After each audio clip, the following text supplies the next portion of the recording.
रक्षा करो दैत्य गुरु, रक्षा करो। उस एक दंत के भयानक दांत से मेरी रक्षा करो दैत्य गुरु। मैं आपका शिष्य और सेवक हूँ, मेरी रक्षा करो दैत्य गुरु।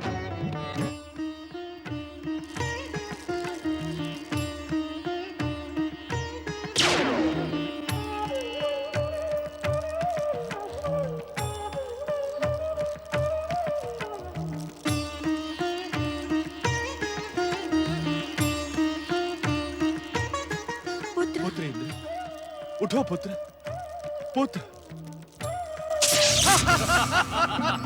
वरदानी तारक पुत्रों, ये सब हमारे भयानक शत्रु हैं।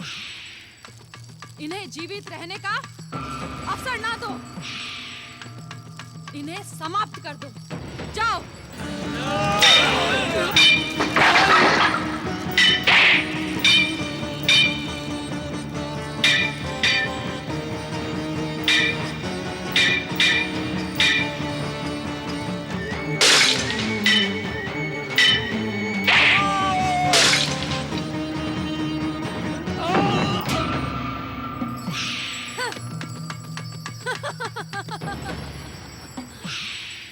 अब इस दुष्ट आदिति और कश्यप को भी अपने प्रहारों से समाप्त कर दो। सावधान, सावधान।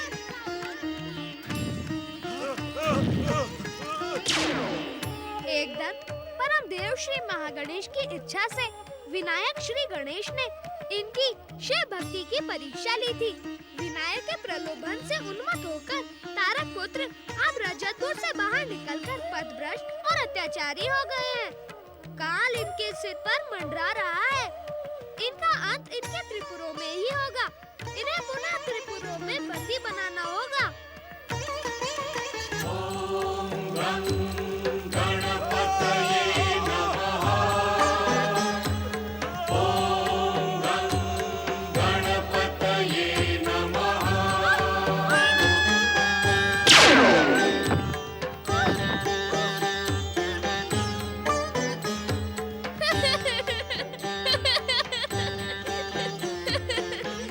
गणेश के अवतार एक दंत श्री गणेश की जय।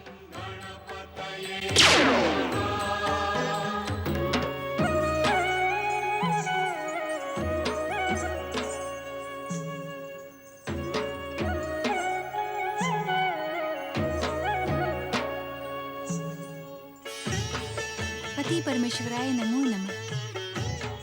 माता, क्या आप जानती हैं एकदंत और गजानन कहाँ हैं? वे अब तक लौटे क्यों नहीं?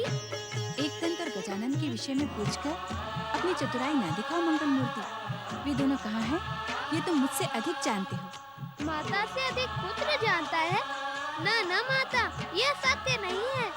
सत्य कैसे नहीं? तुम सबके विषय में जानने के लिए मुझे अपनी दिव्य दृष्टि का प्रयोग करना पड़ता है, परंतु तुम इच्छा मात्र से एक दूसरे से संवाद कर लेते हो। एक दूसरे के मन की बातों का ज्ञान भी तुम्हें रहता है। फिर मैं अधिक जानती हूँ अथवा तुम? जानती तो आप ही अधिक है माता, क्योंकि मैं तो आपका पुत्र हूँ ना। मैं जो कुछ भी जानता हूँ वह आपकी कृपा का परिणाम है। ओम नमः शिवाय। हे आशुतोष भगवान शिव शंकर, हम आपसे एक विशेष प्रार्थना करने के लिए उपस्थित हुए हैं। हे विश्वनाथ, अपने विश्व की रक्षा के लिए अपनी ध्यान समाधि को विराम दे। हर हर महादेव। आंखें खोले परमेश्वर। देवादिदेव अपने संसार की रक्षा करें। सृष्टि के रचनाकार ब्रह्मदेव, पालनहार श्री हरि विष्णु और देव ऋषि नारद, आपका कैलाश पर स्वागत है। महादेव, तारकसुर की भांति ही तीनों तारक पुत्रों को उनकी तपस्या के कारण हम वरदान देने के लिए विवश थे। ब्रह्मदेव से वरदान प्राप्त करके उन दुष्टों ने वरदान का दुरुपयोग किया है। पहले वे अपने जीवन की रक्षा के लिए शिव भक्ति का ढोंग करते रहे, परंतु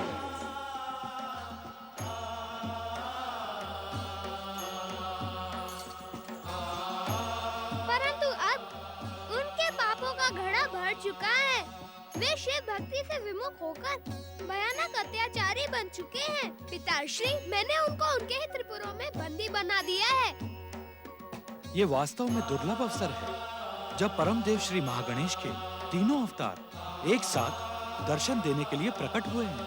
यह सब आप और माता पार्वती की कृपा का फल है महादेव। देवाधिदेव महादेव एवं माता पार्वती, आप दोनों की कृपा से हम सभी को श्री महागणेश के तीनों अवतारों के दर्शन एक साथ हो गए। ऐसा दुर्लभ अवसर हमें केवल आप ही की कृपा से प्राप्त हुआ है। आपकी जय हो। महादेव, अब ब्रह्मा जी के वरदान के अनुसार तीनों तारक पुत्रों की मुक्ति का समय आ गया है। यदि वे अधिक समय तक जीवित रहे महादेव, तो वे अपने वरदानी आसुरी शक्ति का दुरुपयोग करके संसार में प्रलय जैसी स्थिति उत्पन्न कर देंगे। एक दिन श्री गणेश ने कमलाक्ष और विद्युन्माली को उनके पुरों में बंदी बनाकर ब्रह्मा जी के वरदान के अनुसार ही कार्य किया है। तारक पुत्र तारकाक्ष भी सुर और सुंदरी से मदमस्त होकर अपने अत्याचार से संसार को त्रस्त करे, इससे पहले ही उन्हें मुक्ति प्रदान करे महादेव। तारक पुत्रों ने भक्ति का मार्ग ठुकराकर दुष्कर्म और अत्याचार का मार्ग अपना लिया है, इसलिए अब हमें सक्रिय होना ही होगा। उचित समय आने पर हम अपना कर्तव्य पूरा करेंगे।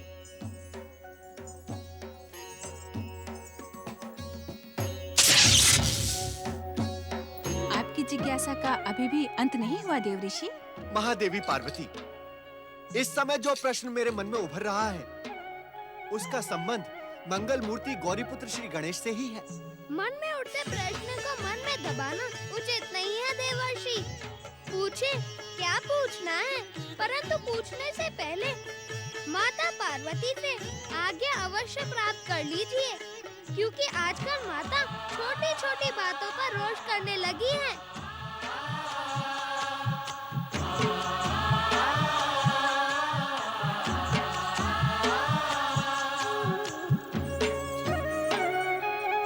माता तो चली गई देवर्षि, अब आप निसंकोच पूछिए क्या पूछना है।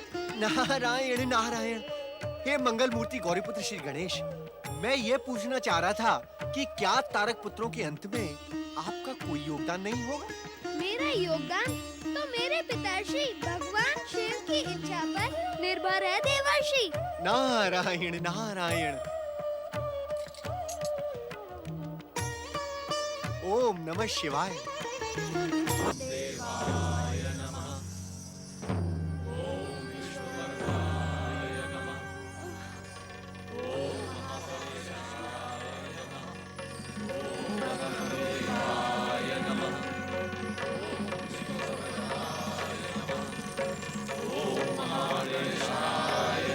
वरदानी कमलाक्ष, वरदानी विद्युन्माली, कहाँ हो तुम दोनों? तुमने इन दुष्ट दैत्य शत्रुओं को दंडित क्यों नहीं किया?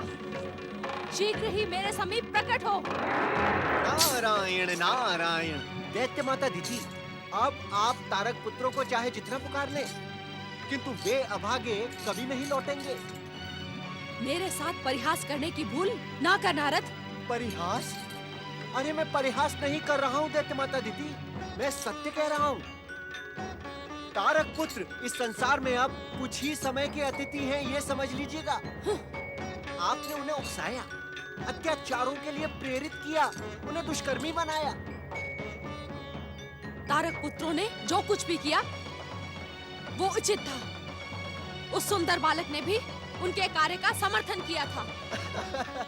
नारायण नारायण। दैत्य माता दीदी, वो सुंदर बालक उनकी शिव भक्ति की परीक्षा लेने के लिए आया था। स्वार्थ के कारण तारक पुत्र अपनी परीक्षा में असफल सिद्ध हुए। अब आप ये समझ लीजिएगा कि तारक पुत्रों की मृत्यु भगवान शिव के हाथों सुनिश्चित है। नारायण नारायण। मैं जानती हूँ देवर्षि, आपका कथन इस संसार में सत्य का प्रमाण है। अब इतना बता दीजिए कि वो तारक पुत्र कहाँ हैं? नारायण नारायण। दैत्य माता दीदी, एक दिन श्री गणेश ने तारक पुत्रों को उन्हीं के त्रिपुरों में बंदी बना दिया है। वहां से निकलने के लिए उनकी आसुरी और वरदानी शक्तियां असफल सिद्ध हो चुकी हैं। देवर्षि, क्या मैं उनके समीप नहीं जा सकती? नारायण नारायण। दैत्य माता दीदी, उनके समीप पहुंचना कदाचित असंभव है, किंतु हाँ, यदि आप इस असंभव को संभव बनाना चाहें तो मैं आपको एक परामर्श दे सकता हूँ। देवर्षि, उन तारक पुत्रों की जीवन रक्षा के अतिरिक्त इस अभागन दैत्य माता दीति को और कुछ नहीं चाहिए। मैं आपको वचन देती हूँ कि उनकी जीवन रक्षा के लिए आप मुझे जो भी उपाय बताएंगे मैं उसका पालन करूंगी। नारायण नारायण, वचन देने से पहले तनिक विचार तो कर लिया होता दैत्य माता। किसी भी विचार से अधिक मूल्यवान है तारक पुत्रों के जीवन की रक्षा। मुझे शीघ्र बताएं देवर्षि कि मुझे क्या करना होगा। दैत्य माता दीदी, परम देव श्री महागणेश की कृपा हर असंभव को संभव बना देती है। आप अपनी बहन देव माता अदिति के साथ मिलकर, पति ऋषि कश्यप के साथ मिलकर परम देव श्री महागणेश की आराधना करें। वे अवश्य ही आप पर कृपा करेंगे। देवर्षि, अपने वचन का पालन करें दैत्य माता। नारायण नारायण, आपकी मनोकामना पूर्ण होगी। यदि आप चाहेंगी तो अपने पुत्र वधु वारांगी और पौत्र वधु शांबुकी के पास स्वर्ग पहुंच जाएंगी। आप देर ना करें दैत्य माता, शीघ्र ही परम देव श्री महागणेश की आराधना प्रारंभ करें। नारायण नारायण।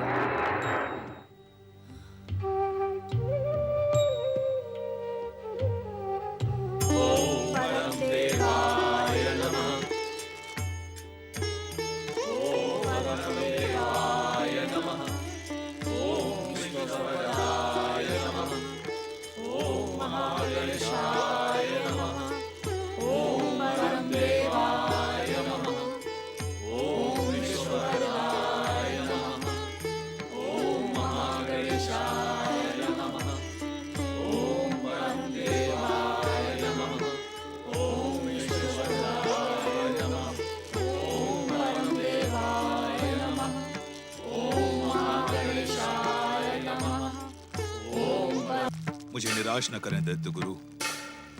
मैं जानता हूं कि देवकोप से गुरु रक्षा कर लेता है, परंतु गुरुकोप से कोई रक्षा नहीं कर पाता। मुझ जैसे अभागे शिष्यों को ना ठुकराएं दैत्य गुरु। आपने मुझे शिष्य बनाकर दीक्षित किया था। अपनी दीक्षा की मर्यादा को निभाएं दैत्य गुरु। कदापि नहीं। मेरे आराध्य भगवान शिव ने मुझे आदेश दिया है कि शिव भक्ति से प्राप्त शक्ति का लाभ मैं अत्याचारी दैत्य और असुरों को प्रदान ना करूं, उनके दुष्कर्मों में भागीदार ना बनूं। दैत्य गुरु, आप मेरे जन्म की कथा जानते हैं। संसार ने मुझे मत्सर से मत्सरासुर बना दिया, परंतु सत्य तो यह है कि देवराजेंद्र के शरीर से मेरा जन्म हुआ, इसीलिए मैं देव जाति का हूं। आपको मुझ पर कृपा करनी ही होगी।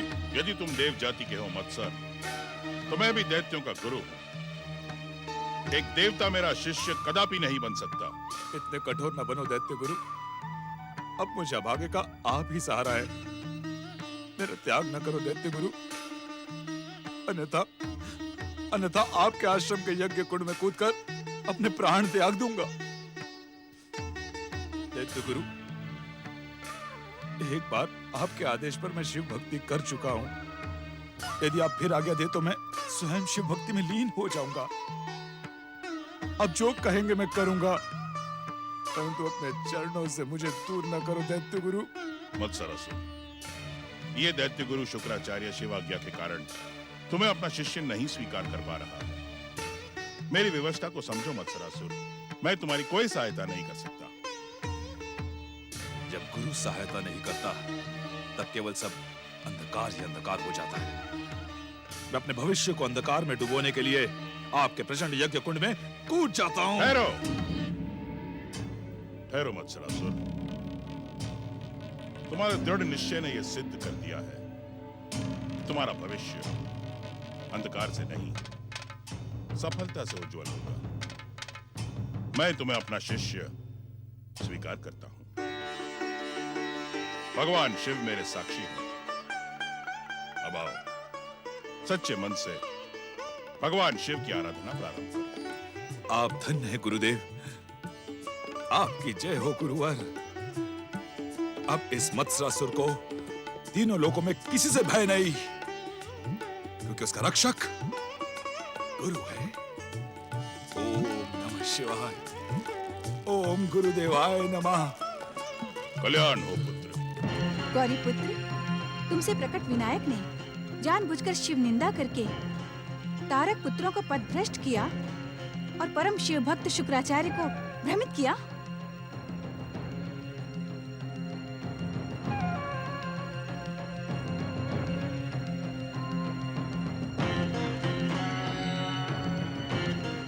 माता, मैं कुछ नहीं सुनना चाहती।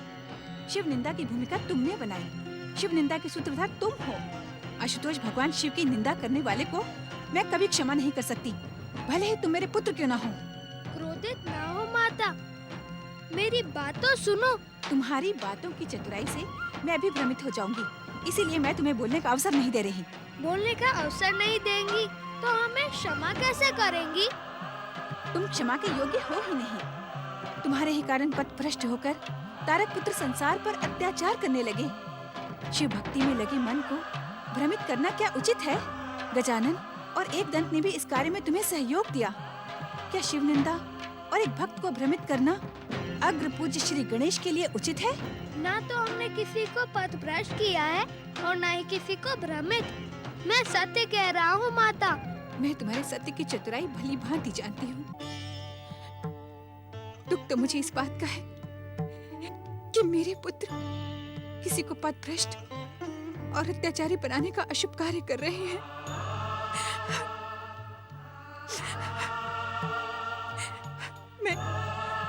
मैं तो स्वप्न में भी नहीं सोच सकती कि मेरे पुत्र शिव निंदक होंगे।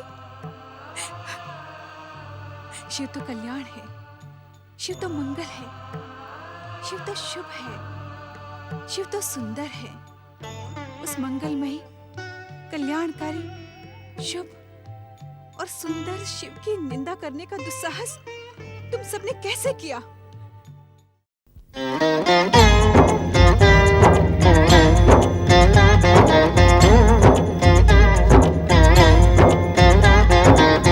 अर्थ समर्थ ये इनसे जी